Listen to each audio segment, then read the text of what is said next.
మీరు మీ అభిమాన shows and serials TV కన్నా ముందు ఈటీవీ విన్ యాప్లో చూడండి. Download and subscribe to ETV win app. 99 రూపాయలు మాత్రమే.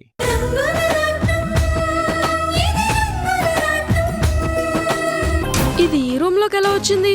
ఎవరు తీసుకొచ్చారు?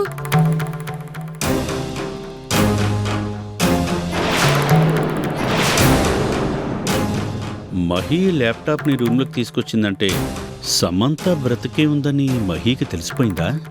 అయినా ఛాన్స్ లేదు కదా. ఇక్కడ తన బుర్ఖాలో ఉంది. ఎన్నోసార్లు ఇంటికి వచ్చినప్పుడు ఇలా ల్యాప్టాప్లో చూసి గుర్తుపెట్టుకుంటుందా? ఏంటి గ్రాండ్పా, ఏం ఆలోచిస్తున్నారు? గ్రానీ ముందు నా ల్యాప్టాప్ ఎందుకు తీసుకొచ్చిందో వెళ్ళి అడగాలి. వద్దు మనవడా, ఇప్పుడు తన్నేమీ అడగద్దు. నువ్వేదో వీడియో తీశానన్నావు కదా, అది చూడ్డానికి తీసుకొచ్చుంటుంది. నీ ల్యాప్టాప్ నీకు కనిపించింది కదా, నువ్వు వెళ్ళు.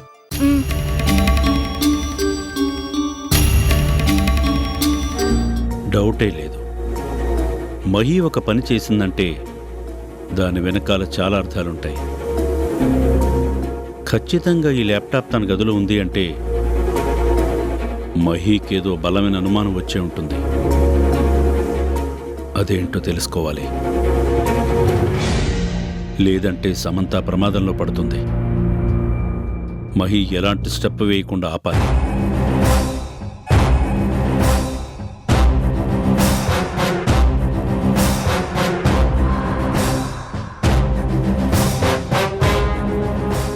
లాభం లేదు, మొత్తం తలకిందులయ్యేలా ఉంది. వెంటనే ఏదో ఒకటి చేయకపోతే పరిస్థితి మొత్తం చేయి దాటిపోయేలా ఉంది. ఇప్పుడేం చెయ్యాలి?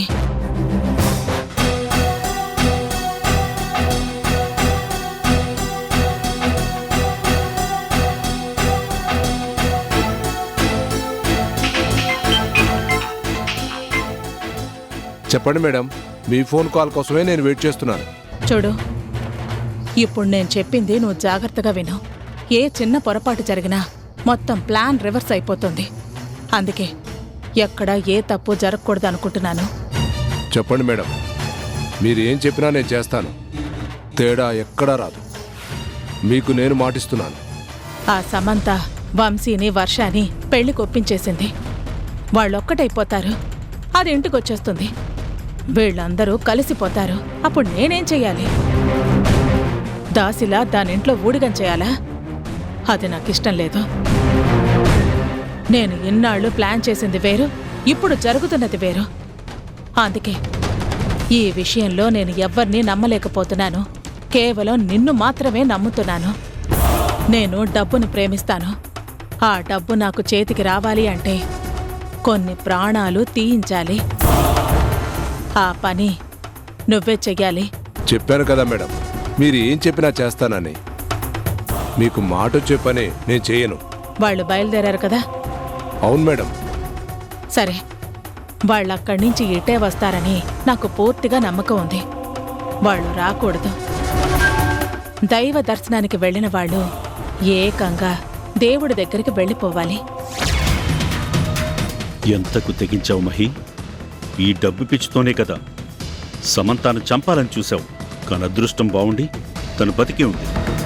నీ నిజస్వరూపమేంటి తెలుసుకున్న సమంత తను చనిపోయినట్టుగా అందరినీ నమ్మిస్తూ ఈ కుటుంబం గురించి ఆలోచిస్తుంది. కానీ ఇప్పుడు నువ్వు సమంతతో కలిసి వంశీని వర్షాన్ని కూడా చంపడానికి ప్లాన్ చేస్తున్నావు. కనీసం ఈ నిజం నువ్వు నా దగ్గర కూడా చెప్పకుండా దాచావు అంటే నువ్వు నన్ను కూడా పూర్తిగా నమ్మట్లేదు. ఇక్కడ ఎవరికి ఏ నిజాలో తెలియవు. ఆ సమంత చచ్చిందన్న ఊహలో ఉన్నారు. ఇంకో మనవరాలు జీవితం బాగుపడిపోతుందన్న ఆశతో బతుకుతున్నారు. వంశీకి వర్షాకి పెళ్లి జరిగిపోతే అటు ఫ్యాక్టరీ బాధ్యతలు, ఆస్తిపాస్తులు అన్నీ వాళ్ళిద్దరికీ అప్పగించేసి ఈ ముసలోళ్ళు కృష్ణారామ అనుకుందామని ప్లాన్లు చేసుకుంటున్నారు. అవేవీ జరగకూడదు. చనిపోయింది అనుకున్న సమంత ఇప్పుడు చచ్చిపోవాలి. అన్నీ చూసుకుంటుంది అనుకున్న వర్ష వెళ్ళిపోవాలి. వంశీతో సహా ఇంకా ఈ పేర్లు వినిపించకుండా అందరూ మట్టిలో కలిసిపోవాలి. దారి కాసి మొత్తం ముగ్గురిని లేపే. వాళ్ళు చచ్చారు అన్న మాట నేను వినాలి. ఈ ఇంట్లో వాళ్ళ గురించి గుండెలు పగిలేలా ఏడుస్తున్న ఏడుపు నా కళ్ళతో నేను చూడాలి. తప్పకుండా మేడం. వాళ్ళని పైకి పంపించి మళ్ళీ మీకు ఫోన్ టచ్లోకి వస్తారు. రేయ్ పదరా. వెళ్దాం పద. ఎంత నాటకవాడావు సమంత. నా దగ్గర నేర్చుకున్న పాఠాలు నాకే అప్పచెప్పా. కానీ ఈ మహేశ్వరి నువ్వు అనుకున్నంత అమాయకురాలు కాదు. అణువంత అవకాశం దొరికితే ఆకాశమంతా అల్లుకుపోయే మనిషిని. నా ముందే నువ్వు కుప్పిగంతులేస్తున్నావా? ఏ చెల్లెలి జీవితం బాగుపడాలని ఆశిస్తున్నావో ఆ చెల్లెల్ని, ఇంకా మీకు తోడుగా వంశీని, ముగ్గురిని పైకి నేను పంపిస్తున్నాను.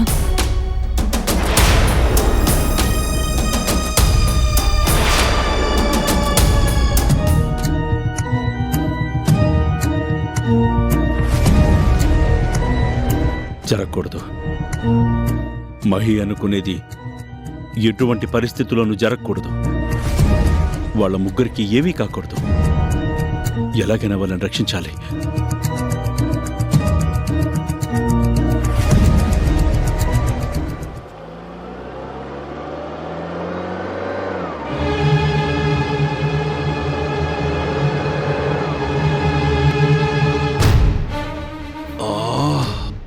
అమ్మా సమంత, నీ ఫోన్ కలవడం లేదమ్మా. ఆ మహేశ్వరి మీ ప్రాణాలకే ప్రమాదాన్ని తలపెట్టింది.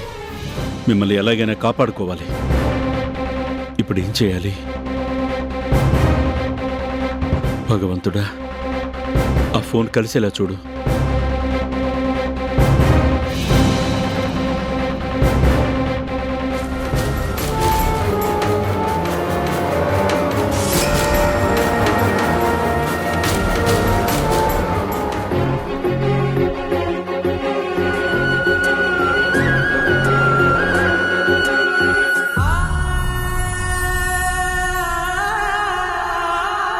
వర్ష,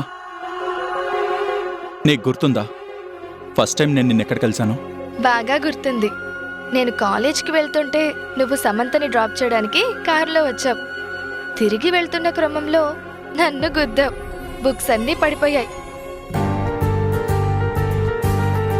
అప్పుడే నేను నిన్ను చూశాను, నువ్వు నన్ను చూసావు. అలా తొలిసారి చూసినా నీ రూపం నా మనసులో ముద్రపడిపోయింది. ఆ క్షణమే నిర్ణయించుకున్నాను, ఈ జీవితం నీతోనే ఉండాలని. నా గుండెల్లో నీకు గుడి కట్టాలి అని. నువ్వు లేని ఒక్క క్షణం కూడా నేను ఉండకూడదు అని. కానీ చూసావా, కాలం ఎంత పరీక్ష పెట్టిందో. ఎంతగా ప్రేమించానో అంతగా నిన్ను దూరం చేసింది. నువ్వు దక్కవేమో అని నా ప్రేమ నన్నే ఎగతాళి చేసింది. ప్రేమని గెలిపించుకోలేని అభాగ్యుడిగా మిగిలిపోతానేమో అని నాలో నేనే మదనపడ్డాను. కానీ ఈ రంగుల రత్నంలో ఎన్నో చిక్కుముడులను దాటుకుంటూ విధి చివరికి మళ్ళీ మనిద్దరినీ కలిపింది. నిజమే వంశీ, ప్రేమని గెలిపించుకోవాలని నాకు ఉండేది. కానీ అక్కకిచ్చిన మాటకి కట్టుబడ్డాను. కానీ అక్కే మళ్ళీ కలుపుతుందని నేను ఊహించలేకపోయాను.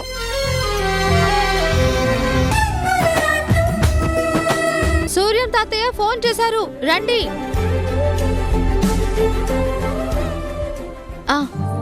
తాతయ్య స్పీకర్ ఆన్ చేశాను, అదేంటో చెప్పండి. నేను గుడ్ న్యూస్ అంటున్నాను కదమ్మా, అదేంటో నువ్వే ఊహించు. ఏంటి తాతయ్య అంత ఆనందంగా ఉన్నారు? ఏదైనా డీల్ ఓకే అయిందా? అవునయ్యా, పెద్ద డీలే. పెళ్లి డీలు. పెళ్లి డీల్ ఓకే అవ్వడం ఏంటి తాతయ్య? ఎవరికి పెళ్లి? అదేంటమ్మా అలా అడుగుతున్నావు? మన ఇంట్లో పెళ్లి కావాల్సిన వాళ్ళు ఎవరున్నారు? మన వర్షాయే కదా, తనకే పెళ్లి సెటిల్ అయింది.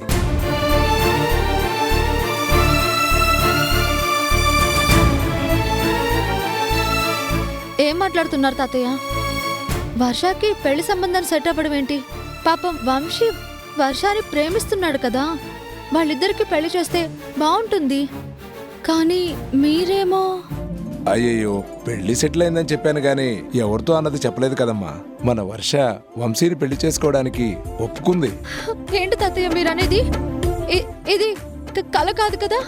కలలో కూడా జరగదు అనుకున్న దాన్ని నిజం చేసిందమ్మా.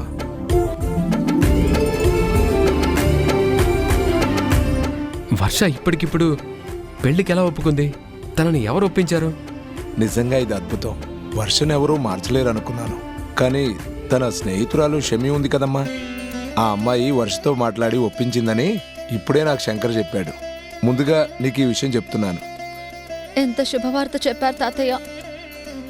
నా చెల్లెలి జీవితం బాగుండాలని, తను ప్రేమించిన వంశీయే తన మెడలో తాళి కట్టాలని నేను ఆయన ఎన్నోసార్లు అనుకున్నాము. కానీ వర్ష ఎవరి మాట వినలేదని బాధపడ్డాము. కానీ ఇప్పుడు నిజంగా పండగలాగే ఉంది తాతయ్య. మేము వెంటనే సెలబ్రేట్ చేసుకోవాలి. తప్పకుండా అమ్మా. నేనే మీ ఇంటికొచ్చి ఈ విషయం చెప్పాలనుకున్నాను, కానీ ఒక చిన్న పని పట్టడం వల్ల రాలేకపోతున్నాను. కానీ నువ్వు మాత్రం మన వాళ్ళందరినీ పిలిచి స్వీట్లు ఇచ్చి దీన్ని సెలబ్రేట్ చేయాలమ్మా. అలాగే తాతయ్య. ఉంటాను. ఉండమ్మా. ఏమండి, చెప్పురాని. సంతోషంగా ఉంది.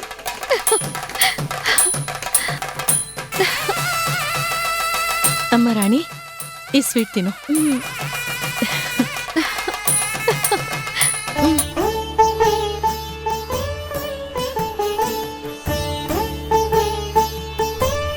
అమ్మా, చెల్లి పెళ్లి కొప్పుకుందమ్మా. తొందరలోనే పెళ్లి బాజాలు మోగుతాయి. వర్ష జీవితం చాలా బాగుంటుంది. అవునమ్మా, నిజంగా ఇది మనందరికీ ఒక పెద్ద పండగమ్మా. తన జీవితం ఏమవుతుందో అని నువ్వు ఎంతగానో బెంగ పెట్టుకున్నావు. ఇన్నాళ్లకి ఆ భగవంతుడు కరుణించాడు. ప్రేమించిన వంశీని పెళ్లి చేసుకోవడానికి తను ఒప్పుకుంది కాబట్టి ఇంకా వర్ష గురించి మనం ఆలోచించక్కర్లేదమ్మా. తను జీవితాంతం సంతోషంగా ఉంటుంది.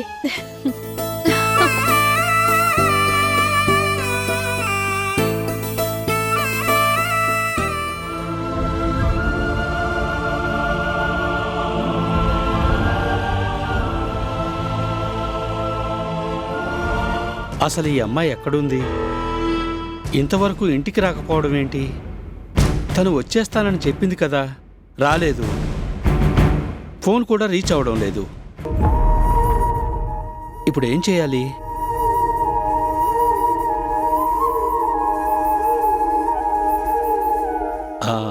చక్రి,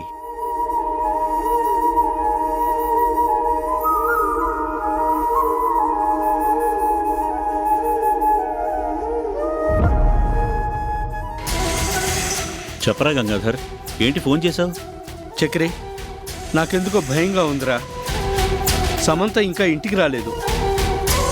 ఫోన్కి ట్రై చేస్తుంటే తన ఫోన్ కూడా కలవడం లేదు. అదేంట్రా, వంశీ వాళ్ళు వచ్చేశారు కదా, వాళ్ళని అడిగితే తనకు పనుంది వెళ్తానని చెప్పి మధ్యలోనే దిగి వెళ్ళిపోయిందని చెప్పారు. ఇంటికొస్తే తన గురించి తెలుస్తుందని రాలేదేమో అనుకున్నాను, కానీ అక్కడికి రాకపోవడం ఏంటి? అదేరా నాకు టెన్షన్గా ఉంది. పాపం, చాలా మంచి అమ్మాయి. తన వాళ్ళ కోసం తను ఎంతో తపన పడుతుంది. అలాంటి అమ్మాయి ఇంటికి ఇంకా రాలేదు అంటే నాకు చాలా భయంగా ఉంది చక్రి. ఏం చేయాలో కూడా అర్థం కావడం లేదు.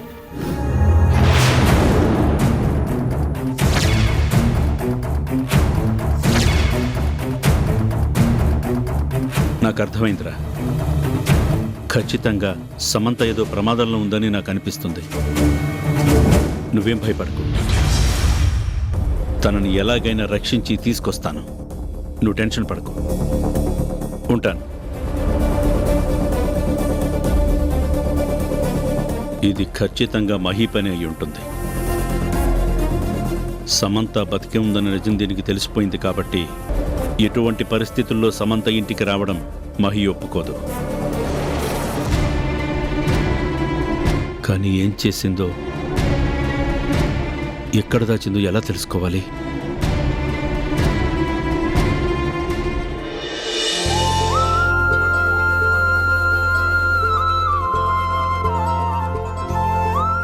నాకు నిజంగా చాలా ఆశ్చర్యంగా ఉందమ్మా. మేమెంతలా చెప్పినా సరే నువ్వు ఈ పెళ్లికి ఒప్పుకోలేదు, కానీ ఇప్పుడు ఒప్పుకున్నావు అంటే ఆ షమీ నీతో ఏం చెప్పింది? ఎలా ఒప్పించగలిగింది?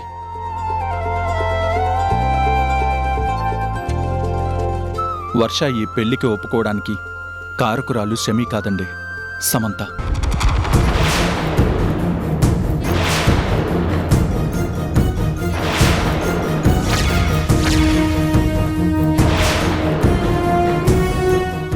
సమంత ఒప్పించడం ఏంటి?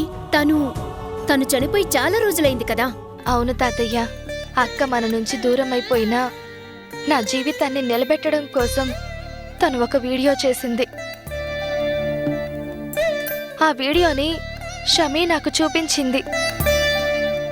అందులో అక్క మాటలు విన్నాక తన నిర్ణయాన్ని నేను కాదనకూడదని పెళ్లి కొప్పుకున్నాను. ఏంటమ్మా నువ్వు మాట్లాడేది? సమంత వీడియో చేసిందా? ఏంటా వీడియో?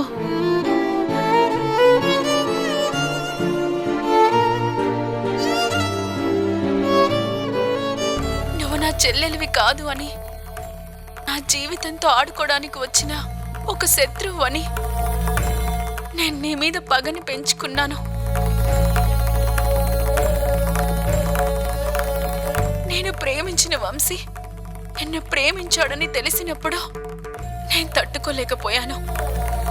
ఇప్పుడే నువ్వు నా చెల్లెలన్న విషయం నాకు తెలిసింది వర్ష. నువ్వు వంశీ ఒక్కటవ్వాలి, మీ ఇద్దరి పెళ్లి జరగాలి, మీ ప్రేమ గెలవాలి. సమంత, నువ్వు మాకు దూరం అయ్యి ఎంత బాధని మిగిల్చావే. చివరికి నీ చివరి చూపు కూడా దక్కలేదు.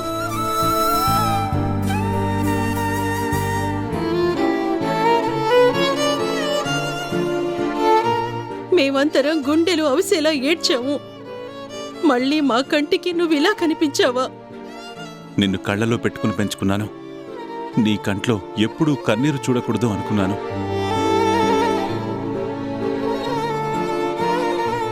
కానీ మాకు కన్నీరు మిగిల్చి నువ్విలా మా కళ్ళ ముందే వెళ్ళిపోతావని నేను అస్సలు ఊహించలేకపోయాను.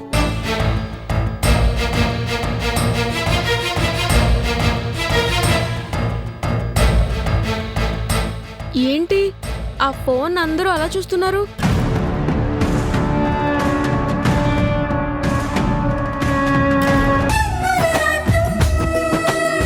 ఏమండే, ఈ అమ్మాయిని ఎక్కడైనా చూసారా?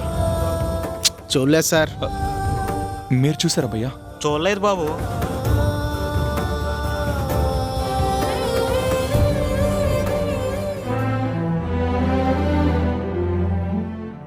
ఇదేంటి వంశీ, ఎన్ని రోజులు అక్క మనతోనే ఉంది, కానీ తనే అక్క అని తెలుసుకోలేకపోయాం.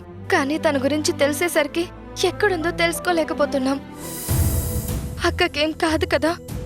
నువ్వేం భయపడకు, సమంతకేం కాదు. ఖచ్చితంగా తన్ని మనం కనిపెడతాం. నువ్వు అనవసరంగా భయపడకు.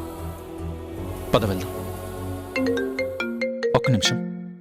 హలో వంశీ, వర్షం ధైర్యంగా ఉండమను. సమంత ఎక్కడుందో నాకు తెలిసింది. వర్ష చాలా భయపడుతుంది. ఇప్పుడు మీరు నాకు చెప్పిన మాట మరొకసారి చెప్పండి. అమ్మ వర్ష, నువ్వేం భయపడాల్సిన అవసరం లేదు. సమంత ఎక్కడుందో నాకు తెలిసింది. మహి సమంతాన్ని ఎక్కడ దాచిందో ఆ చోటు నేను కనిపెట్టానమ్మా. ఇప్పుడు నేను అక్కడికే వెళ్తున్నాను. చాలా థ్యాంక్స్ తాతయ్య, ఎంత మంచి మాట చెప్పారో. అక్కకేం జరుగుతుందోనని నేనెంతో భయపడ్డాను. మేమిప్పుడు అక్కడికి వెంటనే వస్తాము. తాతయ్య, మీరొక్కరే వెళ్ళడం కరెక్ట్ కాదు, మేం కూడా వస్తాం. పర్వాలేదు వంశీ, నేను వెళ్తున్నాను కదా. సమంతని ఖచ్చితంగా నేను కాపాడతాను. తనకే ప్రాబ్లం ఉండదు. మీరు జాగ్రత్తగా ఉండండి, భయపడకండి. సరే తాతయ్య, మేమిప్పుడే అక్కడికి బయలుదేరి వస్తున్నాం. చెప్పాను కదా వంశీ, మీరిక్కడికి రావాల్సిన అవసరం లేదు. తనని కాపాడి ఇంటికి తీసుకొచ్చే బాధ్యత నాది. మీరింటికి వెళ్ళండి. అక్కడ శంకరు చెల్లమ్మ కూడా చాలా టెన్షన్గా ఉంటారు. మీరు వెళ్ళి వాళ్ళకి ధైర్యం చెప్పండి. ఉంటాను. ఓకే తాతయ్య, పద వెళ్దాం.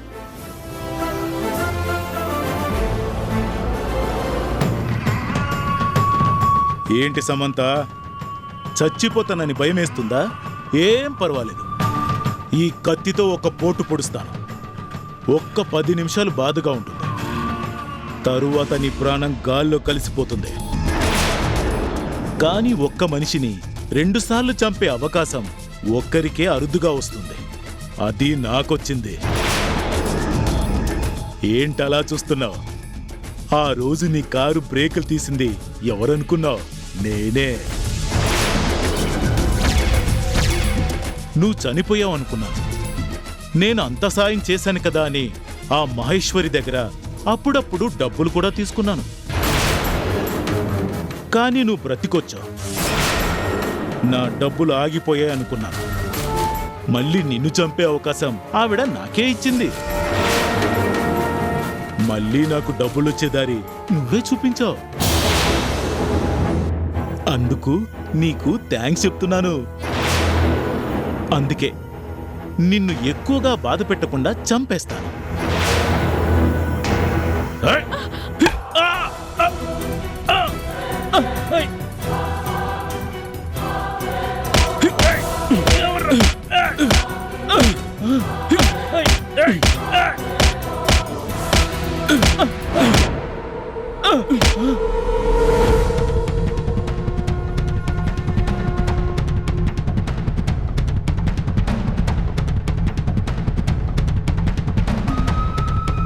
చాలా థ్యాంక్స్ తాతయ్య. పర్వాలేదమ్మా, సమయానికి వచ్చి నన్ను రక్షించారు. అందరూ నీ గురించి ఇంటి దగ్గర ఎదురు చూస్తూ ఉంటారు. వెళదాం పదమ్మా.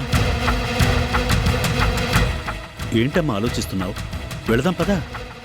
లేదు తాతయ్య, నేను ఇంటికి వస్తే నా వాళ్ళందరినీ నేను కలుస్తాను. అది నాకు ఆనందంగానే ఉంటుంది. కానీ నేను బతికున్నానని తెలిస్తే వర్ష పెళ్లి వద్దు అంటుంది. వంశీ నేను కలవాలని కోరుకుంటుంది. అది జరగకూడదు తాతయ్య. వర్ష వంశీల పెళ్లి జరగాలి. అవన్నీ తర్వాత మాట్లాడుకుందామమ్మా. ముందు నీ గురించి అందరూ వెతుకుతున్నారు కదా, ఇంటికి వెళ్దాం పదా.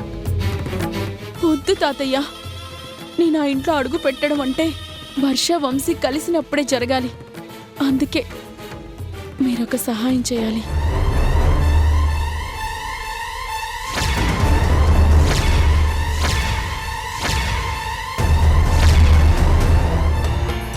ఏంటమ్మా నువ్వు అనేది? ఈ నిర్ణయం కరెక్టేనా? కరెక్టే తాతయ్య. ఇంతకు మించి ఇంకో దారి లేదు. అయినా నేనేం తప్పు చేయడం లేదు.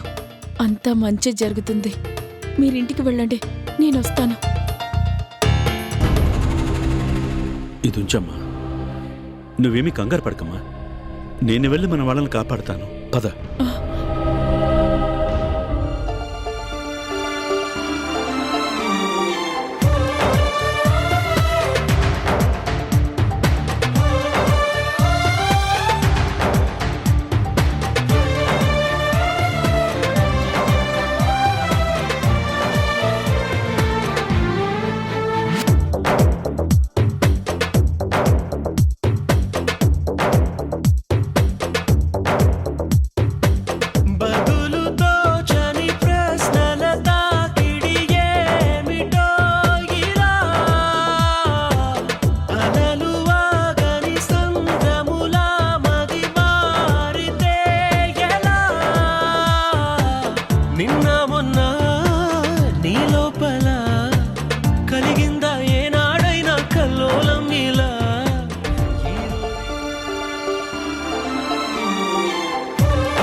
ఏంటి రాణి?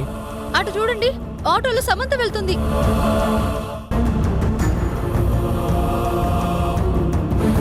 ఆటో ఆటో అన్న, ఆపండి ఆపండి.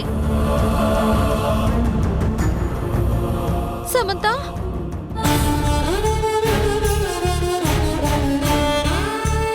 అక్క,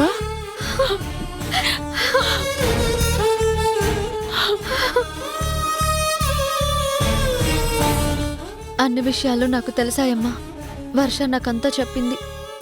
నీకోసం మేమంతా వెతుకుతున్నాము. నీకేం కాలేదు కదా? నాకేం కాలేదక్కా. మీరు మా ఇంటికి వెళ్ళండి. నాకు ఒక చిన్న పనుంది, నేను చూసుకొని వచ్చేస్తాను. అదేంటి సమంత, అక్కడ నీ కోసం అందరూ చాలా టెన్షన్గా ఉన్నారు. ఇలాంటప్పుడు నువ్వెక్కడికి వెళ్తున్నావు? ముందు మన ఇంటికి వెళ్దాం పదా.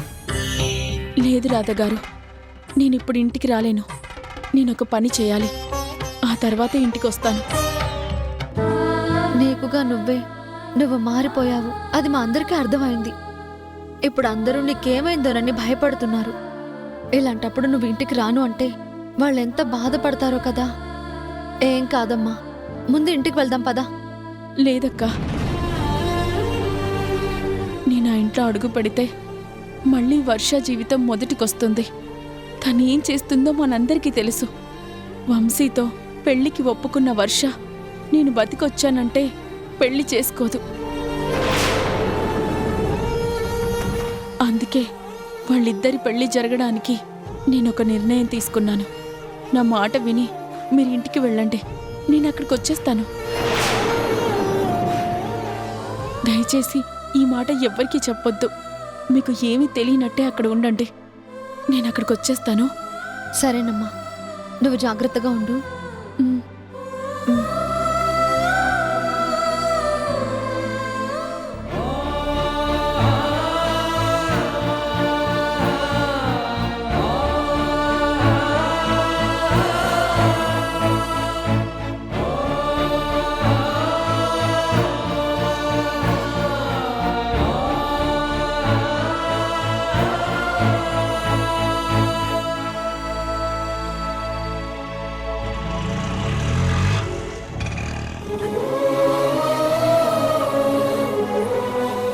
కూర్చోండి, మీ ప్రాబ్లం ఏంటో చెప్పండి.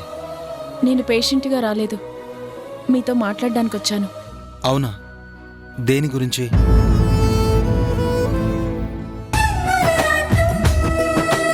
నాకు సమస్య వచ్చినప్పుడల్లా ఆ సమస్య మీది అన్నట్టు భావించి నన్ను నిలబెట్టారు.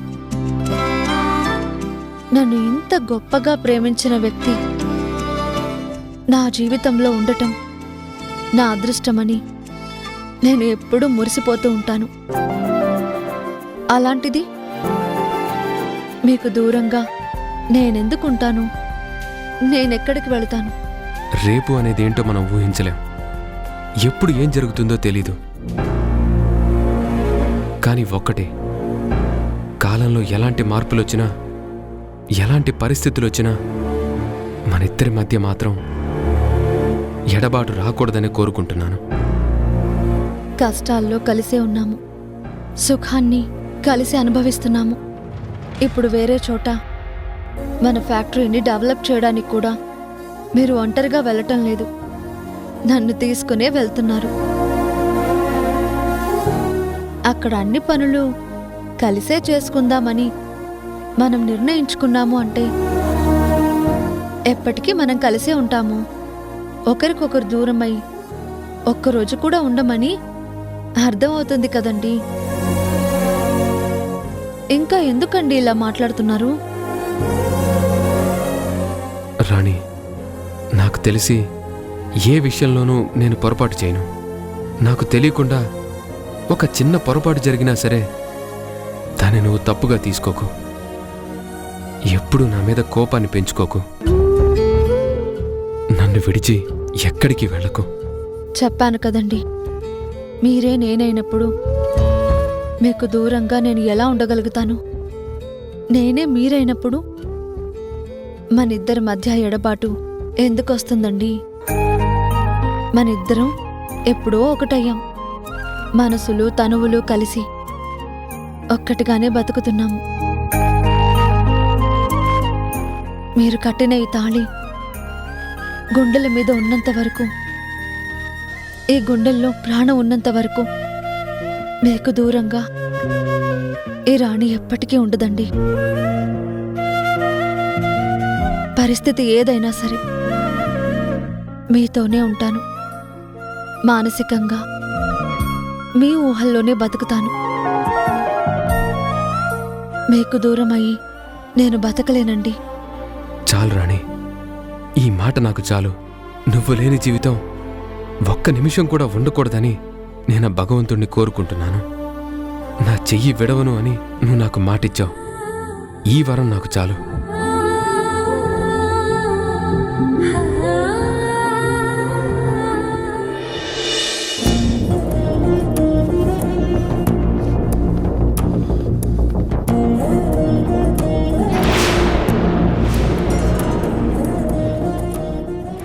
భగవంతుడా, ఏంటి మాకీ అగ్ని పరీక్ష? చనిపోయిందనుకున్న మనవరాలు కూడా బతికే ఉందని తెలిసాక అన్ని సమస్యలు సర్దుకుంటున్నాయి. ఈ ఇల్లు ఆనందంగా ఉంటుంది అని అనుకుంటే ఇప్పుడు సమంత మళ్ళీ కనిపించకపోవడం ఏంటి?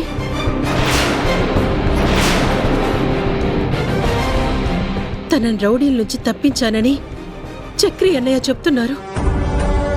కానీ తను ఎక్కడికి వెళ్ళినట్టు, ఏమైపోయినట్టు నాకేమీ అర్థం కావడం లేదు. చెల్లెమ్మ, నువ్వు అనవసరంగా భయపడకు. సమంతకేమీ కాదు. కానీ తనేదో నిర్ణయం తీసుకుంది. అదేంటో అర్థం కావడం లేదు. ఖచ్చితంగా సమంత వస్తుందమ్మా. ఒంటరిగా తన నిర్ణయం తీసుకోవడం ఏంటి?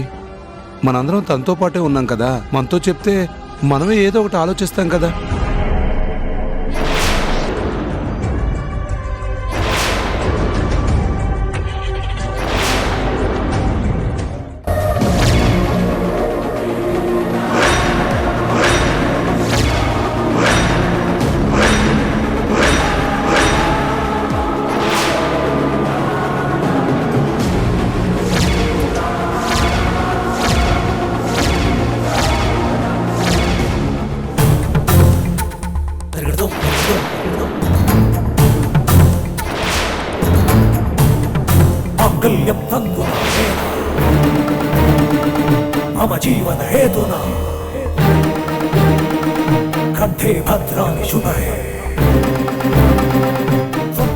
అమ్మా, ఏంటమ్మా ఇది?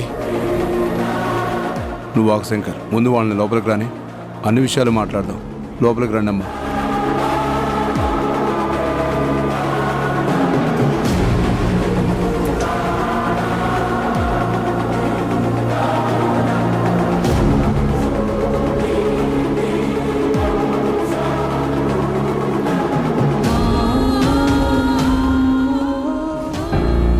ఏంటే, నువ్వెక్కడికి వెళ్ళావో అని మేమంతా భయపడుతూ ఉంటే మీరిద్దరూ ఇలా దండలతో వచ్చారేంటి?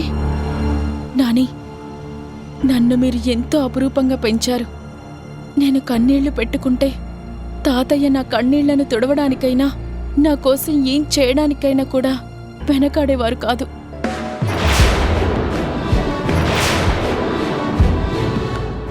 అంత మమకారాన్ని పంచిన మీకు నా వల్ల మీకెప్పుడు బాధే మిగిలింది. అయినా సరే నన్ను ఏ మాట అనలేదు.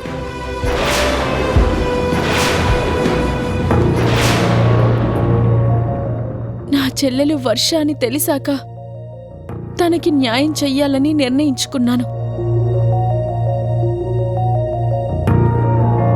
కాని వర్ష ఏం చేసింది? నాకిచ్చిన మాటకి కట్టుబడింది.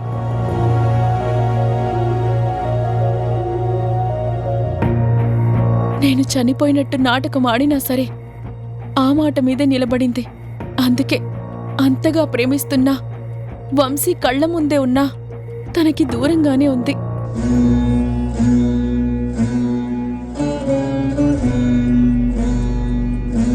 అలా అని నువ్వు పెళ్లి చేసుకోవడం ఏంటమ్మా?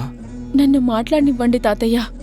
మీరు కూడా నా మీద ఎంత అభిమానాన్ని చూపించినా ముసలాడు అంటూ మిమ్మల్ని ఎన్నోసార్లు అవమానపరిచాను. ఇలా నేను ప్రతి ఒక్కరిని బాధ పెడుతూనే వచ్చాను. అయినా మీరంతా గొప్పవాళ్ళు కాబట్టి నన్ను క్షమిస్తూనే ఉన్నారు.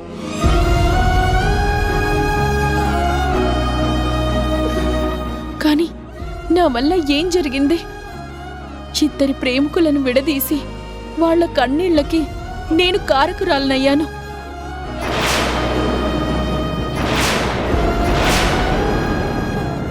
అందుకే నేనే వాళ్ళని కలపాలని నిర్ణయించుకున్నాను. షమీగా మీ అందరికీ పరిచయమయ్యాను.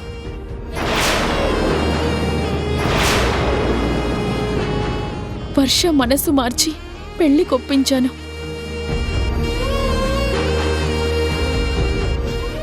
కానీ నేను బతుకున్నానని తెలిస్తే నా చెల్లెలి పెళ్లికి అంగీకరించదని నాకు తెలుసు. అలాగే నా చెల్లి నాకో మాటిచ్చింది.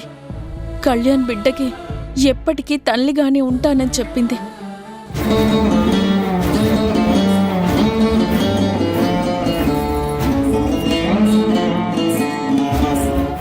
మాట నిలబెట్టుకోవాల్సిన బాధ్యత నాకుంది. అందుకే నేను ప్రియాకి తల్లిగా మారాను.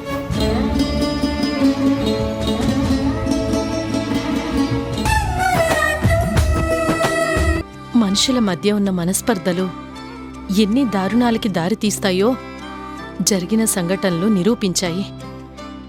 ఎంతమంది ఎన్ని రకాలుగా బాధపడినా చివరికి కథ సుఖాంతమైంది. ఇప్పుడు అందరూ సంతోషంగా ఉన్నారు. కానీ ఇలాంటప్పుడే మీరు మాకు దూరంగా వెళ్తానంటే నాకు చాలా బాధగా ఉందమ్మా.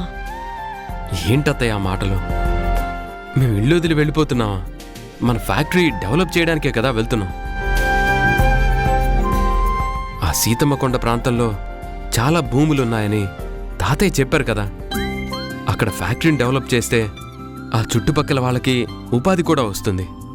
ఆ పనులన్నీ పూర్తి చేయడానికే కొద్ది రోజులు మాత్రమే కదా వెళ్తున్నాం.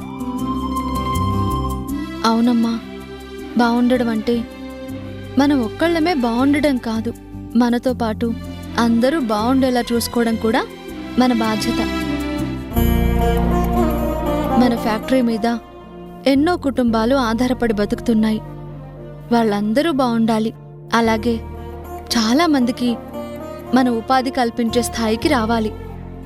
అలా అవ్వాలి అంటే వ్యాపారాన్ని విస్తరించాలి. దాని గురించే మేం వెళుతున్నాము. సరే అమ్మా, ఆలస్యం అవుతుంది, మేం వెళతాం. ఏంటి రాణి ఆ మాటలు? వెళ్తాము అని కాదు, వెళ్ళొస్తాము అని చెప్పాలి. అలాగే వాళ్ళని పంపించేవాళ్ళు క్షేమంగా వెళ్ళి లాభంగా రండి అని చెప్పాలి. సరే అమ్మా, వెళ్ళొస్తాము. జాగ్రత్తగా వెళ్ళరండమ్మా. ఏమండి, లగేజ్ అంతా కారులో పెట్టేశారు? అప్పుడే పెట్టేశాను అమ్మా. అలాగేనమ్మా. పదండి.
రాణి, ఎందుకలా మూడీగా ఉన్నావు? అరే, అందరికీ చెప్పి హ్యాపీగానే బయలుదేరాం కదా, ఇంతలో ఏమైంది? మొదటిసారిగా అందరికీ దూరంగా ఇలా రావటం నాకెందుకో చెప్పలేనంత బాధగా ఉంది. పిచ్చిదానా, దూరంగా రావడం ఏంటి? సీతమ్మ కొండ ఏరియాలో ఉన్న మన భూముల్ని చూసుకోవడానికే కదా వెళ్తున్నాం.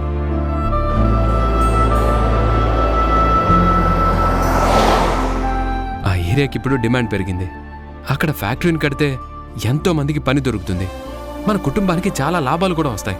తెలుసు, కానీ ఎందుకో దిగులుగా అనిపిస్తుంది. నా ప్రపంచంలో నుంచి మనం కొత్త ప్రపంచంలోకి వెళుతున్నట్టు ఏదో అలజడి, ఎందుకో తెలియని ఆందోళన. ఎంత వద్దనుకున్నా నన్ను కలవర పెడుతూనే ఉంది.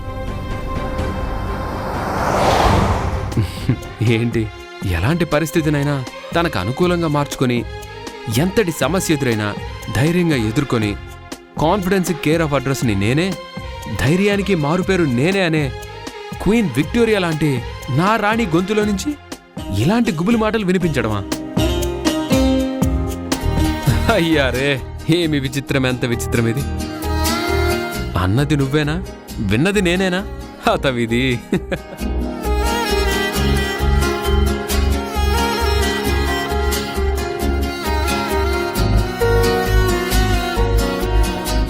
అర్థమైంది.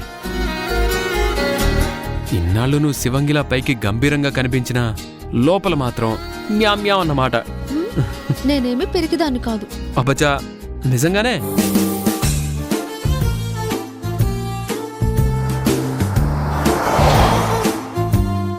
రాణి, ఒక ఆడదానిగా నువ్వు ఎలాంటి పరిస్థితిలో ఉన్నావో నేను అర్థం చేసుకోగలను. జస్ట్ కొద్ది రోజులంతే. ఫ్యాక్టరీకి సంబంధించిన ఏర్పాట్లన్నీ అయిపోగానే మళ్ళీ మనం తిరిగి వచ్చేద్దాం.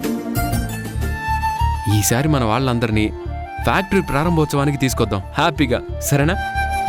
ఒకటి సాధించాలంటే మరొకటి వదులుకోవాలని నాకు తెలుసు.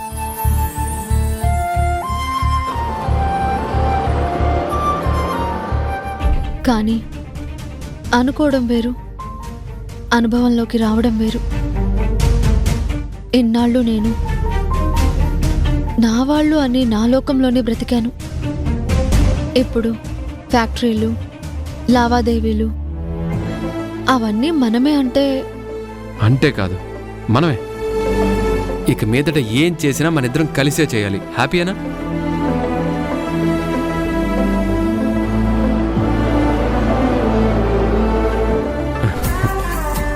వావ్, అరుగు రాణి, నీ ఫ్రెండ్స్. నా ఫ్రెండ్సా? అక్షరాల నీ ఫ్రెండ్సే, కావాలంటే చూడు. అవే కళ్ళు, అవే ముక్కు, అదే మూతి. నిన్ను నన్నేం చూస్తావు గాని నీలాగే అని మొహం డల్గా పెట్టిన ఆ ఆడుకోతిని చూడు. ఓహో, చూడగానే అది ఆడకోతి అని తమరికి తెలిసిపోతుందా? Why not? ఈ భూమి మీద పక్షుల్లో అయినా, కోతుల్లో అయినా, మనుషుల్లో అయినా అలిగేదెప్పుడు ఆడదే, బ్రతిమాలేదెప్పుడు మగాడే.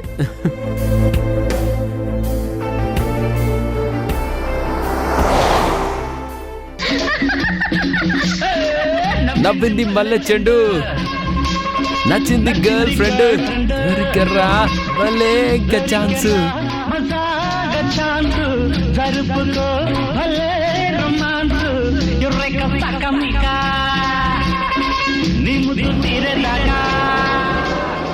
నవ్వింది మల్లె చెండు, నచ్చింది గర్ల్ ఫ్రెండ్, దొరికర్రా ఛాన్స్, జరుపుకో భలే రొమాన్స్.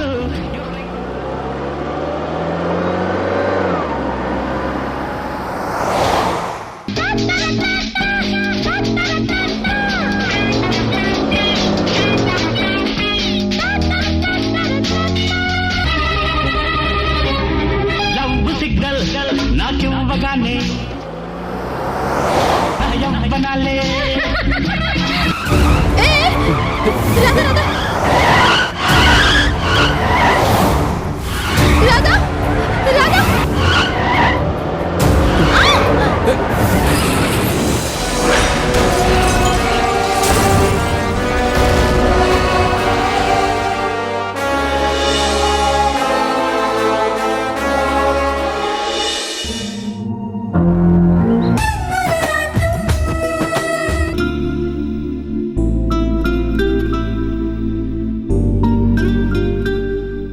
నాగరాజ్ ఎక్కడా? అమ్మో, పద పద పద పద.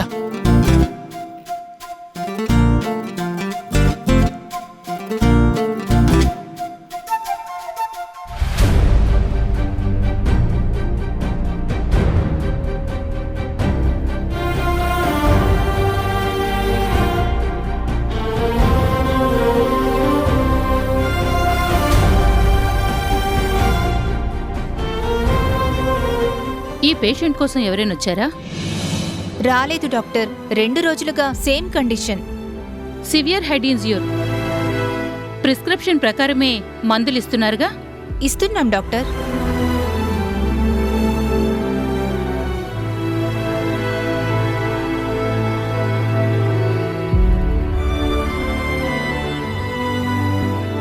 హార్ట్ బీట్ కొంచెం వీక్గా ఉంది.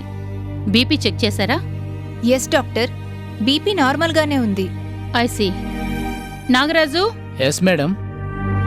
ఈ పేషెంట్ని హాస్పిటల్కి తీసుకొచ్చిన వాళ్ళెవరో కనుక్కున్నావా?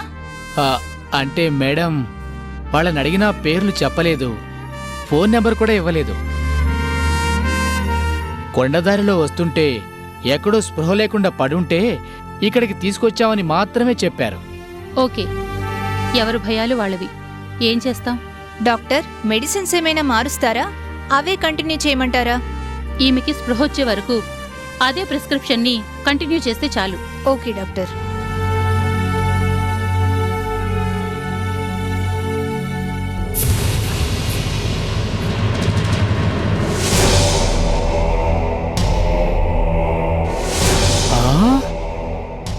గోల్డ్.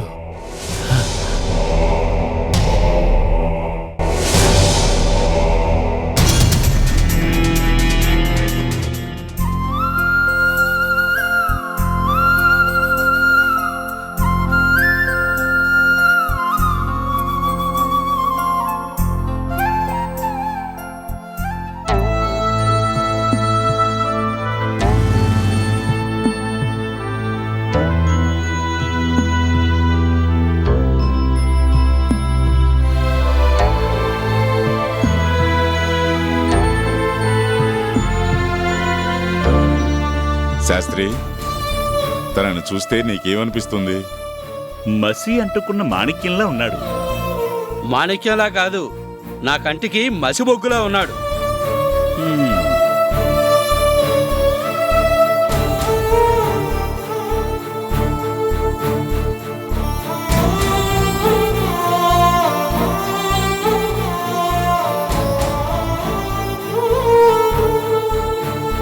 బేటా, ఒకసారి ఇలారా.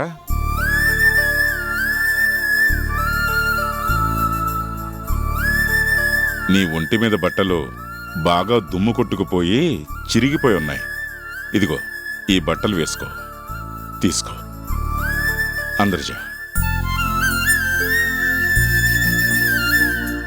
ఛాయలు, బట్టలు, ఇంకే కడుపు నిండా తిండి కూడా పెట్టు. బేటా, అలా వెళ్ళి బట్టలు మార్చుకో.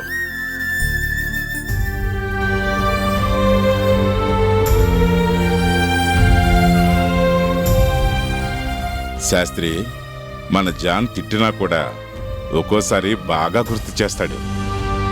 నేనేం గుర్తు చేశానంట? పాపం, ఎప్పుడనగా తిన్నాడో ఏమో, భోజనం గురించి బానే గుర్తు చేశావు.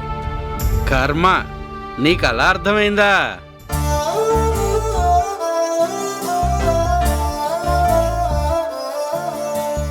శాస్త్రి,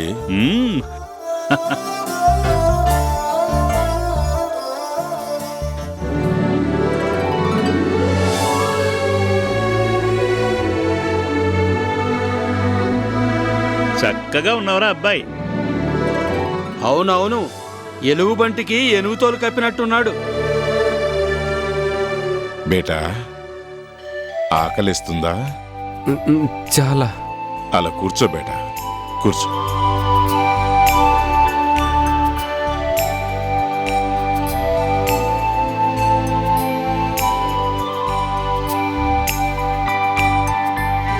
బేటా, ఇది తిను.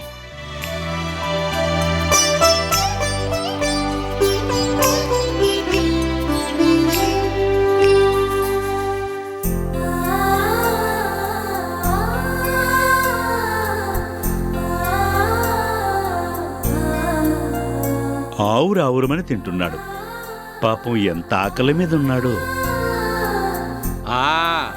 ఏది గుర్తు లేకపోయినా మింగడం మాత్రం గుర్తుంది బాగా.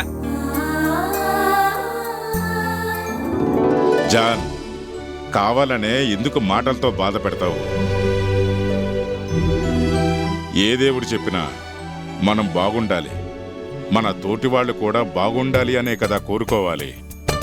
మనం మనుషులం, కష్టపడి పని చేస్తే గాని పొట్టగడవని వాళ్ళం. తేరగా కూర్చోబెట్టి మేపడానికి నీ దగ్గర ఖజానా ఏం లేదు కదా. ఇక్కడే ఉండనిచ్చినందుకు కనీసం వాడికి ఏదైనా పని చెప్పు. రహీం, జాన్ చెప్పేది కూడా నిజమే. ఏదైనా పని చేస్తుంటేనే మెదడు చురుగ్గా ఉంటుంది.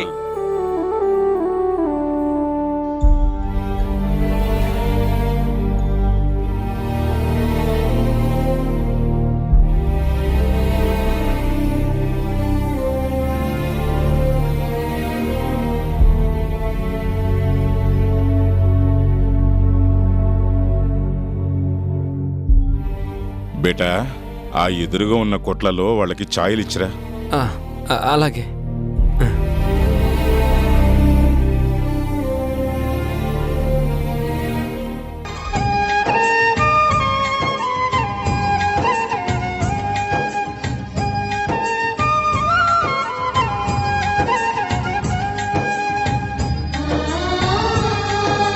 పాపం, ఎలాంటి కుటుంబంలో పుట్టాడో గాని ఇక్కడ మనం ఇలాంటి పని చేయిస్తున్నాం. ఏం పర్వాలేదు, తిండి బట్ట ఇచ్చి ఊరకే కూర్చోబెట్టాలా? జాన్, అప్పటి నుంచి చూస్తున్నాను. తన మీద నీకెందుకంత కోపం? కోపం కాదు భాయ్, వాడి బ్యాక్గ్రౌండ్లో ఏవైనా బొక్కలుంటే మనకే ప్రాబ్లం. అందుకే అలా అన్నాను. అలా ఏం కాదు. ఒకవేళ అయితే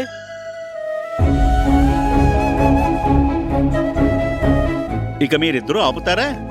ఒక మనిషిని మనతో ఉండనివ్వాలి అనుకున్నాక కష్టమైనా నష్టమైనా భరించాలి, అంతే.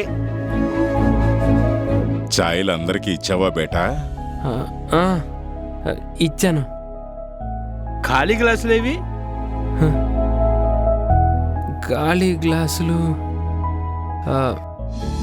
హే రహీం, ఛాయలు ఇవ్వమనే చెప్పావు, ఖాళీ గ్లాసులు తెమ్మని చెప్పలేదుగా. ఇవి వీడి తెలివితేటలు. పోనీలే, కొత్త కదా. బేటా, వెళ్ళి ఖాళీ గ్లాసులు తీసుకురా.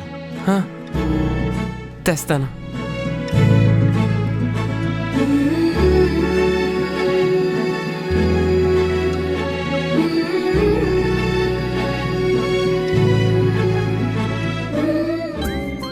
ఏ ఇలాంటి తిక్కలోడితో అవసరమా మనకి? అబ్బా, 4 రోజులు పోతే పని నేర్చుకుంటాడు కదా. నాకు నమ్మకం ఉంది, నువ్వు తిక్కలోడు అన్నవాడే ఎప్పటికైనా గొప్పవాడు అనిపించుకుంటాడు.